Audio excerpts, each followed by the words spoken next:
नमस्कार, मैं अंजू शर्मा आपके सामने उपस्थित हूँ यमराज की दिशा कविता की व्याख्या लेकर। तो आइए देखते हैं इस कविता की व्याख्या। माँ की ईश्वर से मुलाकात हुई या नहीं कहना मुश्किल है। ईश्वर, भगवान, मुलाकात, मिलना और मुश्किल, कठिन। पर वह जताती थी जैसे ईश्वर से उसकी बातचीत होती रहती है। वो जताती थी, जताती माने प्रदर्शित करना। वो ऐसे प्रदर्शित करती थी कि वो भगवान से बातें करती है। बातचीत, बातें करना, ईश्वर, भगवान और उससे प्राप्त सलाहों के अनुसार। सलाह यानी सीख। बड़े हमें समझाने के लिए कुछ ना कुछ सलाह देते रहते हैं, यानी सीख देते रहते हैं। जिंदगी जीने और दुख बर्दाश्त करने के रास्ते खोज लेती है। दुख, कष्ट बर्दाश्त, सहना और खोज, ढूंढना। प्रसंग आपको पता ही है कि प्रसंग में क्या लिखते हैं। कवि और कविता का नाम बहुत जरूरी है। प्रसंग में प्रस्तुत पंक्तियां हमारी हिंदी की पाठ्य पुस्तक क्षितिज भाग 1 से यमराज की दिशा नामक कविता से ली गई हैं। इसके कवि श्री चंद्रकांत देवताले जी हैं। इन पंक्तियों में कवि अपनी माँ के बारे में बताता है कि उनकी भगवान के प्रति कितनी आस्था और कितना विश्वास था, उसके बारे में बताया गया है। तो देखते हैं कि माँ की ईश्वर से मुलाकात हुई या नहीं कहना मुश्किल है। कवि कहता है कि उनकी माँ की ईश्वर से कभी मुलाकात, कभी वो मिली या नहीं, ये बताना मुश्किल काम है, कठिन काम है। पर वह जताती थी जैसे ईश्वर से उसकी बातचीत होती रहती है। लेकिन वो ऐसा प्रदर्शित करती थी कवि की माँ कि वो ईश्वर से मिलती रहती है, उनसे बातचीत करती रहती है और उससे प्राप्त सलाहों के अनुसार जिंदगी जीने और दुख बर्दाश्त करने के रास्ते खोज लेती है। और माँ ने उसे बताया कि भगवान की सलाह के अनुसार ही उसे जिंदगी जीने और जिंदगी में आए हुए कष्टों को, उन कष्टों से उबरने की जो शक्ति है वो कौन देता है? भगवान देते हैं। तो कवि ने बताया है कि उनकी माँ की कितनी आस्था थी, कितनी भक्ति थी भगवान में। भाव है कि भगवान में सभी की आस्था और भक्ति होनी चाहिए।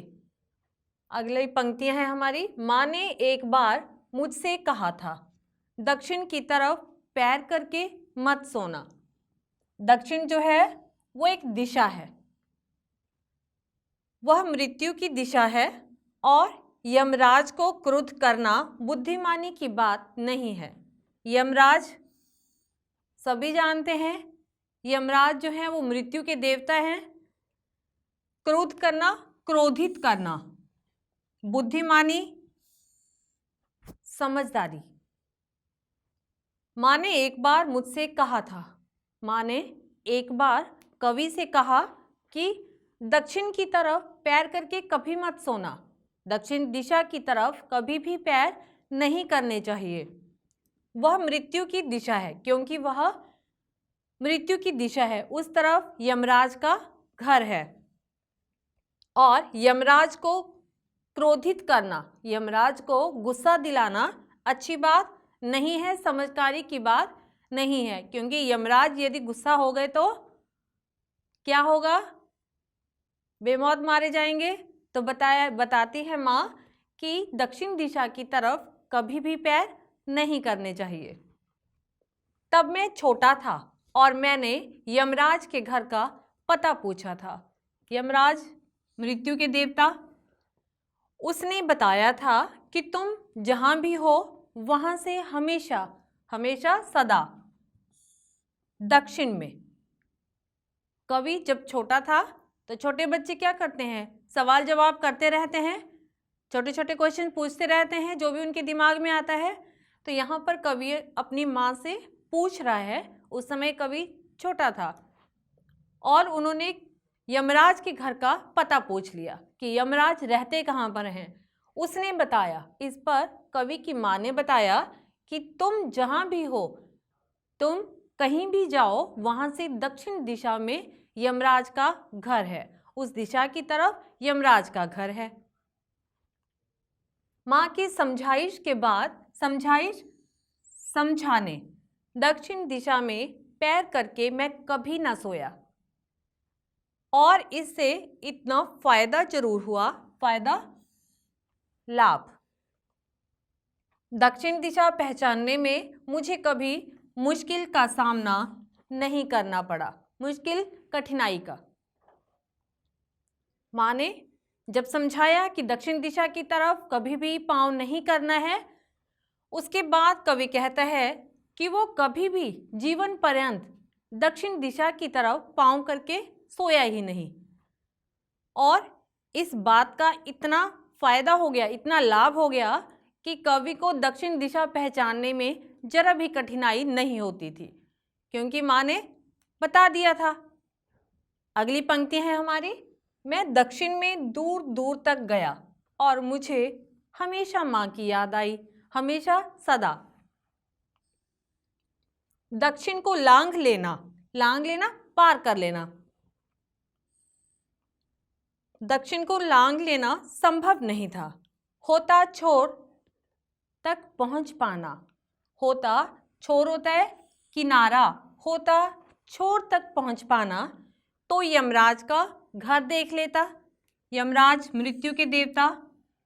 कवि कहता है कि मैंने जीवन में बहुत सी यात्राएं की, दक्षिण दिशा में बहुत दूर दूर तक गया, और जहां भी गया वहां हमेशा मुझे उस दिशा का नाम लेते ही माँ की याद हो आई। दक्षिण को लांघ लेना संभव नहीं था, दक्षिण दिशा को पार करना आसान काम नहीं था, संभव नहीं था, बहुत मुश्किल काम था। क्यों? क्योंकि जो दिशाएं हैं उनका कोई छोर नहीं होता, दिशाओं को कभी पार नहीं किया जा सकता, उनका कोई किनारा नहीं होता है। दक्षिण को पार करना बहुत मुश्किल था, आसान काम नहीं था। होता छोर तक पहुंच पाना, यदि उस दिशा के किनारे तक मैं पहुंच पाता, किनारे के उस तरफ यदि देख पाता तो क्या करता? तो यमराज का घर, मृत्यु के देवता यमराज का घर अवश्य देखता। कवि के मन में ये उत्सुकता है।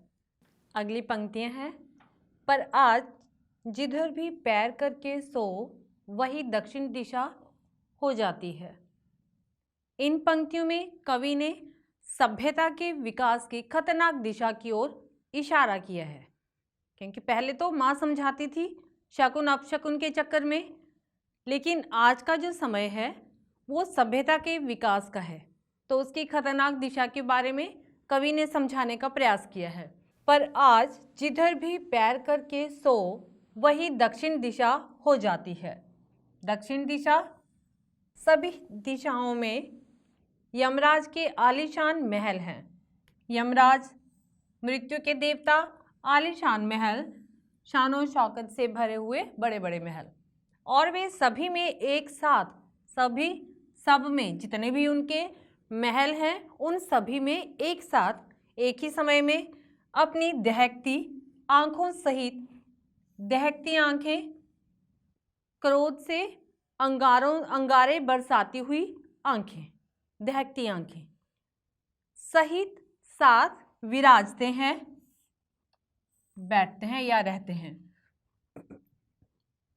परंतु आज जिस तरफ भी पैर करके सो, कवि के अनुसार अब हर तरफ दक्षिण दिशा बन चुकी है। कवि ने दक्षिण दिशा को भय, भ्रष्टाचार, आतंक, क्रोध इत्यादि की दिशा माना है।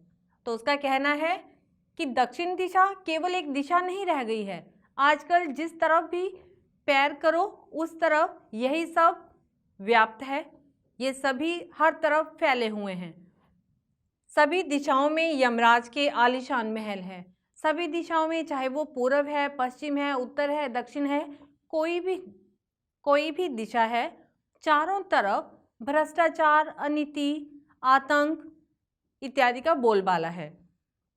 इंसान कहीं भी सुरक्षित नहीं है, चारों ओर से इन सभी चीज़ों से घिरा हुआ है, और वे सभी दिशाओं में यमराज के आलीशान महल है। यमराज के आलीशान महल चारों दिशाओं में है, सब तरफ से वो हमें देख रहे हैं। और वे सभी में एक साथ अपनी दहकती आंखों सहित विराजते हैं। और जो यमराज है मृत्यु के देवता, चारों दिशाओं में अपने अंगारे बरसाती हुई आंखों के साथ विराज रहे हैं। वहां पर बैठे हुए हम पर नजरें गड़ाए हुए हैं, हमें देख रहे हैं। दक्षिण दिशा समझ में आ गया होगा आपको कि किस चीज का प्रतीक है। भ्रष्टाचार, अनीति और विध्वंस इत्यादि का जो है वो दक्षिण दिशा प्रतीक है। माँ अब नहीं है और यमराज की दिशा भी वो नहीं रही जो माँ जानती थी। कहता है कि अब माँ नहीं है उनके साथ, क्योंकि माँ का स्वर्गवास हो चुका है। माँ यमराज के घर जा चुकी है। और माँ जो समझाती थी दक्षिण दिशा के बारे में, जो शकुन अपशकुन वो बताती थी कि दक्षिण दिशा की तरफ पैर करके नहीं सोना, ये बातें माँ बताया करती थी। लेकिन माँ के जाने के साथ साथ यमराज की दिशा भी वो नहीं रह गई। माँ ने बताया था कि यमराज की दिशा दक्षिण दिशा है, लेकिन आज तो प्रत्येक दिशा ही दक्षिण दिशा हो गई है। कवि कहते हैं कि जो माँ जानती थी, जिस दक्षिण दिशा के बारे में माँ ने बताया था, आज वो दक्षिण दिशा नहीं रही है, माँ भी नहीं रही है। और इस कविता की व्याख्या के साथ अब हम आपसे विदा लेते हैं। मिलेंगे इस कविता के प्रश्नोत्तर के साथ। तब तक के लिए नमस्कार।